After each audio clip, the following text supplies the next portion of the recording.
So here's a challenge for you, Morgan. Yeah. Let's do the intro without you rubbing your hands together. No, it's iconic. I want to just pop around here and show people who you are. What? Okay. You don't have Yay. to, if you consent. No, you I'm already on my way. You have to. Guys, this is Vaughn. He's one of our video editors.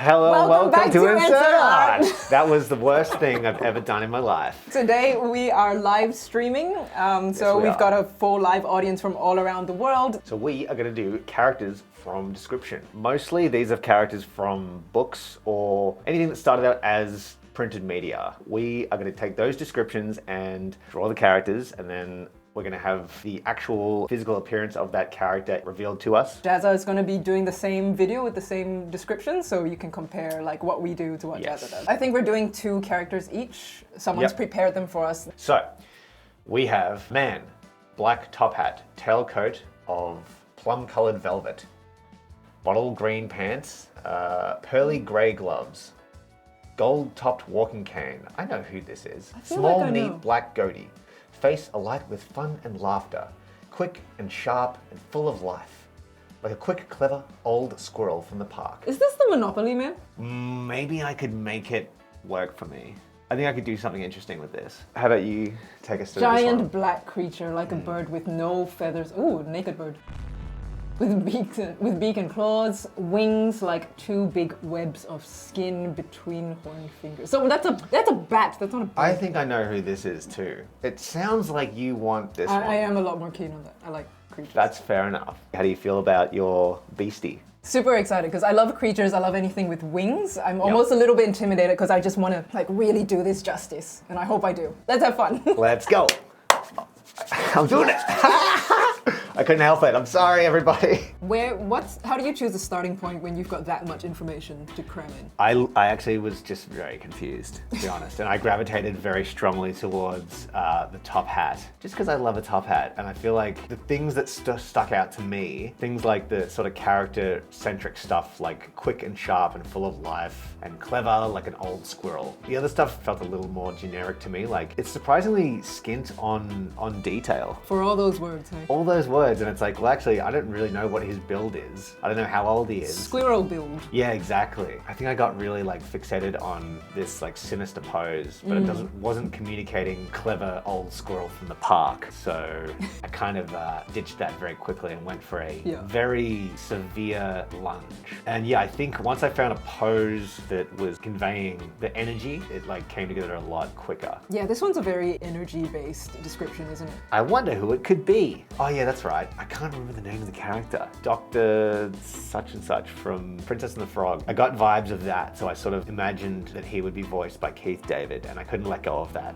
So that has nothing to do with the description, but I sort of, yeah, that got mixed up in everything. Once I got the pose, like the line work was super easy. I sort of like used some different weights to just convey like the silhouette a bit stronger. So once I had the line weights the way I wanted it to, and it was all looking like relatively finished for a line drawing, I had to figure out the color problem. I think it's sort of a curse doing these when color's written down, because it like really limits you. That's the nature of this whole exercise, though. There's some very specific fixed points, but then the gaps between those points are so huge. That's that exactly. You have to fill it in. Filling in the gaps is where you get confused and like arbitrary information. A lot of the time you get fixated on those details, and then someone will be like, actually, absolutely not the character you were thinking of, and these details have nothing to do with who they are. I think as soon as I added the like lighting, those values, like it sort of gave it a bit more energy and like brightened the whole thing up a little bit. So yeah, as soon as I kind of got there, I was pretty done with it. And then I just decided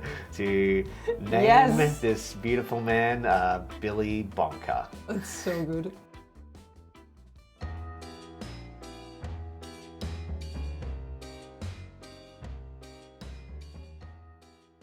I think we should find out who this is supposed to be. All right.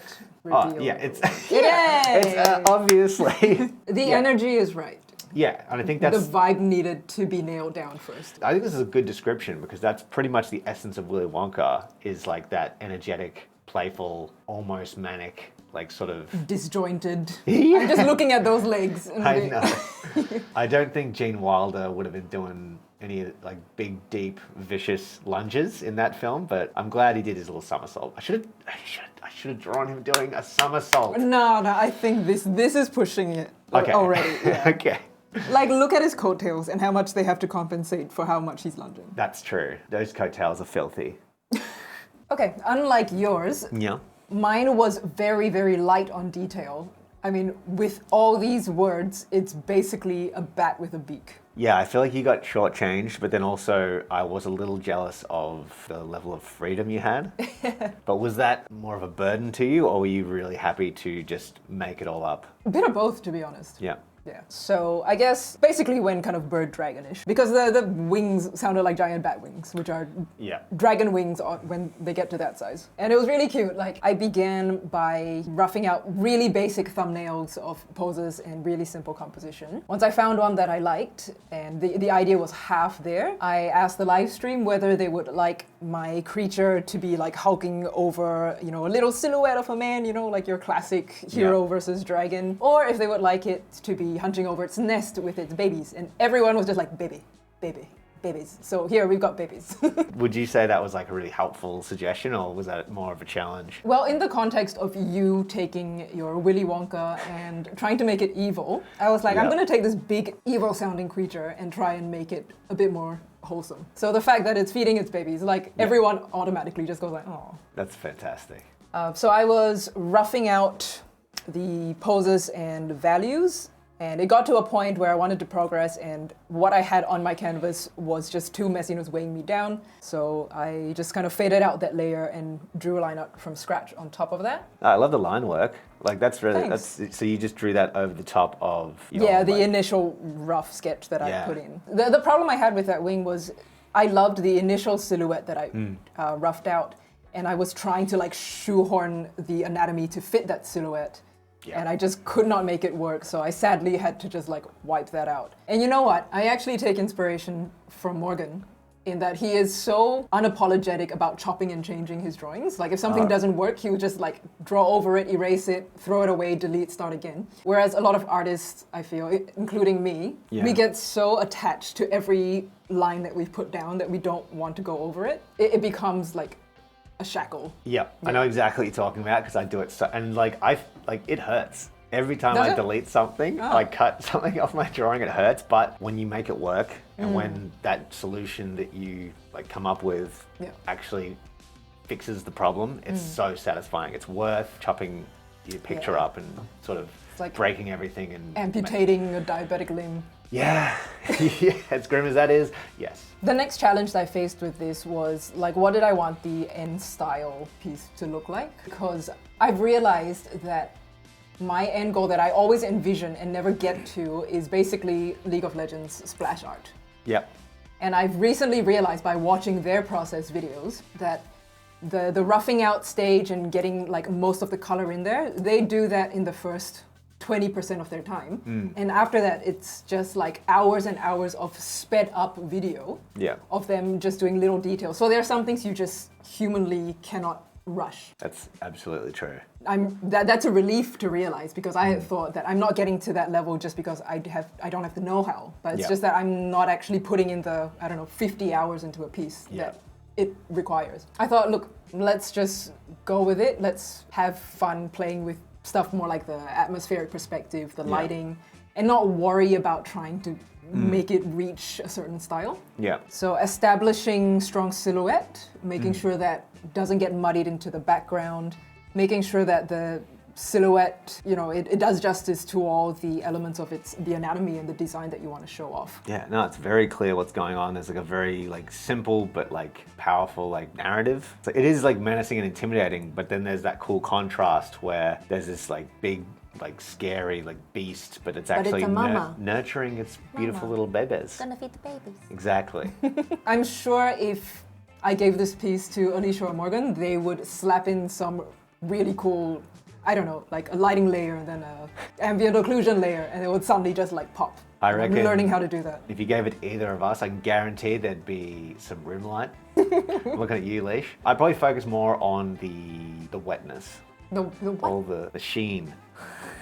Shall we reveal? Oh, I forgot about that. Yeah, I Yeah, don't. we're gonna- Yeah, who is this character meant to be? Is it meant to be Who- toothless? Let's find out. Ah, Oh. I guess Okay, I mean, it could be toothless. I always thought that those were called Nazgul. I didn't realize that those are the Black Riders of the Nazgul. Flying Steeds. I love those guys. I love the film interpretation of them. But that looks pretty. Could be. Yeah. I wonder if those things did have babies. 'Cause They have to reproduce somehow. yes, they do. Unless That is they how. just get big enough and then they split into two. And then That's you have- how babies work. Look, the description did say like a black creature, so Hmm. like the wings should be blacker, but I wanted to have backlight shining through, and I didn't Yeah. want it just like a hulking black thing. Well, I like how chill yours is. Motherhood has taken the edge off her. All right, on to the next creature. Oh, the next creature. I'm very excited. 3 feet tall, spherical head with a line for a mouth, triangular pointed ears, no nose, no neck, large, widely spaced, glowing yellow eyes with white rims. Powerful, muscular torso, thin, atrophied legs, long arms with long talons Oh, webbing what? between fingers, silvery color, floating above the ground. Fancy. Wow, this. Yeah, I've gone through like 50 Ah, I don't characters. like while this.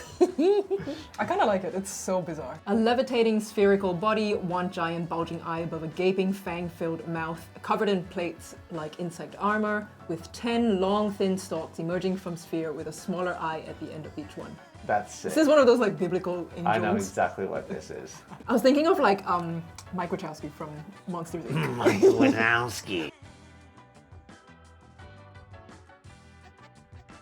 I think bulging eye with a fang-filled mouth I is very kind of your style. Want this. All right, I'll do the other May one. I? Yeah, I like the other one. Thank you. So those were both quite terrifying and disturbing, but I'm ready as I'll ever be. How do you feel? Good, because this one now has a lot more direction, a lot of very, very specific features. Let's go. Time for fun scribbles.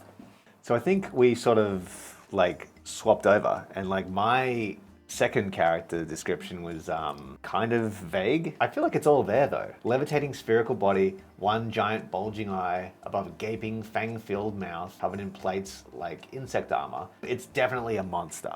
Like it's a description of a monster. Oh, when we were reading these, like you weren't rubbing your hands, but I could see you rubbing your I hands. was very excited to start this. And yeah, I kind of just went a little buck wild. I got it real quick, like the face. I was really, really happy with this sketch. I understand why a lot of artists who do creature design professionally like to reference real world like anatomy. I think it's amazing, and people who like have that base of knowledge, I think always looks good.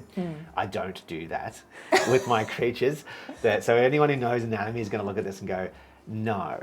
But to be fair, like there's something about it, like it really suits my approach and my style. It's a bit cartoony, it's really, really loose. It allows me to focus more on like the personality of the creature and like capture more of its sort of like movement and yeah, keep it really fluid and exciting. I'm always impressed by how you go straight into your line sketch without needing like a underlying like gesture drawing. I mean, here you've got so many elements going on. You've got like a flowing eyeball stalks, even like the shape of his mouth, the direction of his teeth. There's so many things with strong direction.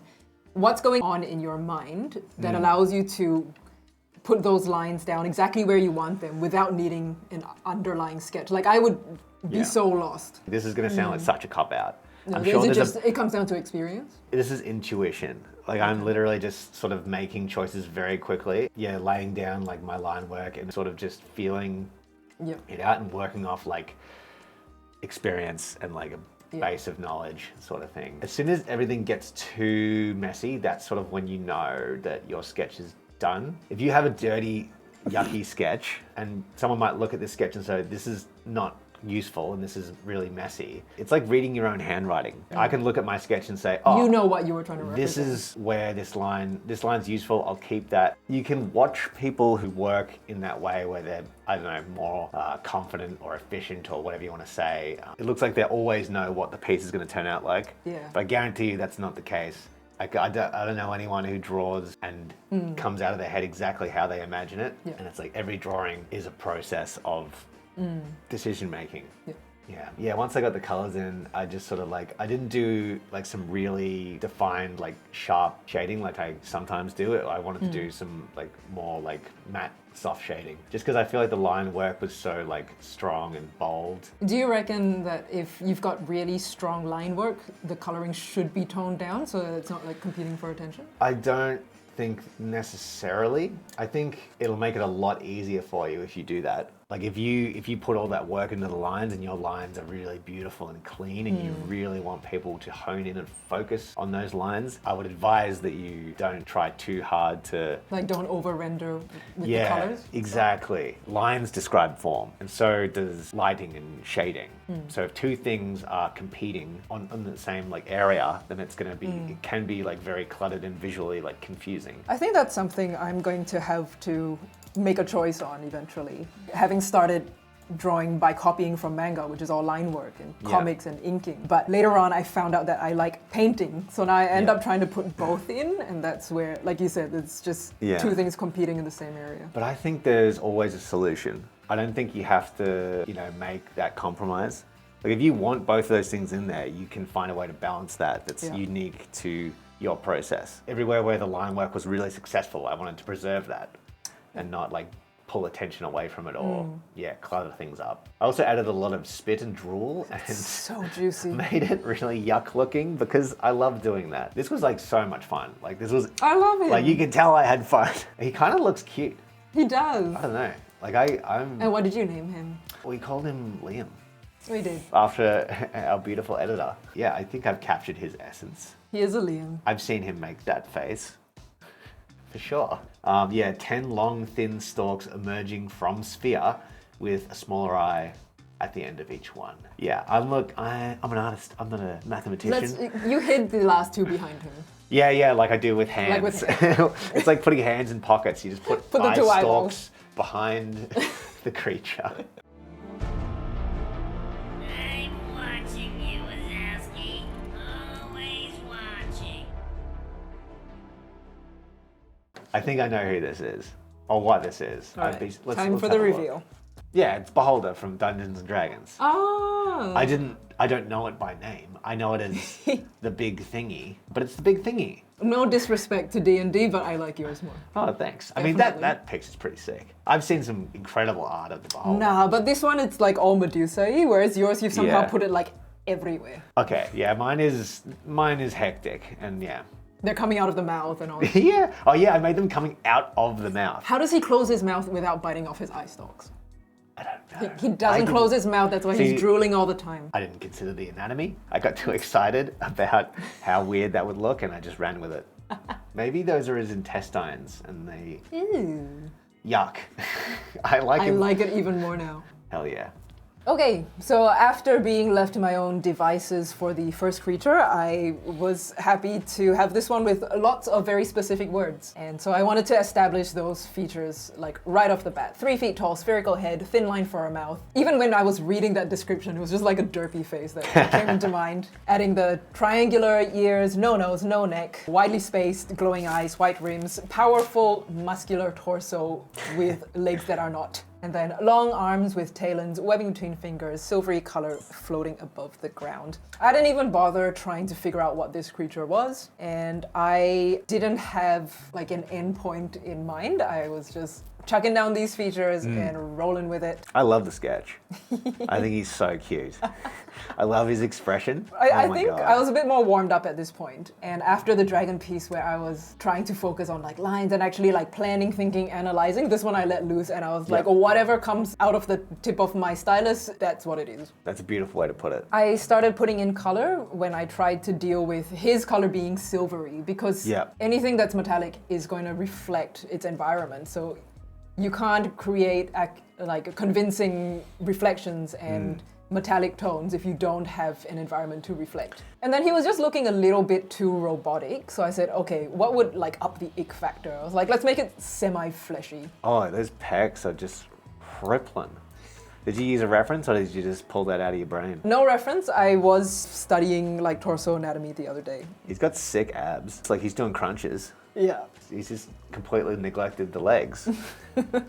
The legs were actually so fun because I tend to draw figures that are close to realistic proportion but not quite. And with this prompt, I was like, yeah, I can go really ham on this and just give him the grossest tiny little vestigial legs. I love his little feet. There's nothing to reference for size, for scale, but I feel like the proportions really help with them feeling small. At this point, Vaughn left the room. So when it came time to name him, I was like, it's Vaughn. It's Vaughn! Vaughn!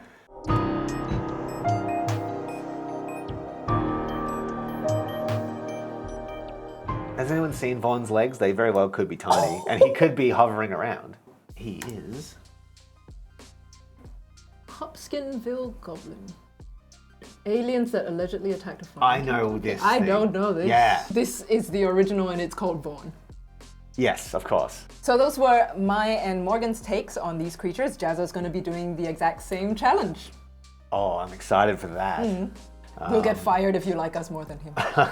Some questions in the live stream were, what brushes are you using? And we used the Jazza brush pack, in fact. There's over 80 brushes in the set. Yeah. I personally love the ink ones, the charcoals, and then a bit of the watercolor for backgrounds. Yeah, beautiful. I'm one of those people who has a virtual library full of thousands of brushes that I've never organized or really gotten familiar with. Yeah. And honestly, I know Jazza wants us to say nice things about his brushes, but to be honest, I find that his brushes are the most intuitive to use. The settings have already been finely tuned. A lot of the other ones that I download, you have to fiddle around with the settings to get them to flow right. And I don't have to worry about that. I come in here, fire up Photoshop, and I can trust that the brushes will do what I need them to. I also think the way that the pack has been curated and formatted is very, very convenient. They're all made in such a way that they're really versatile and you can use them for multiple different situations. And it's just a fantastic brush pack. We love it. Yeah. And we love you. Thanks for watching. Bye-bye.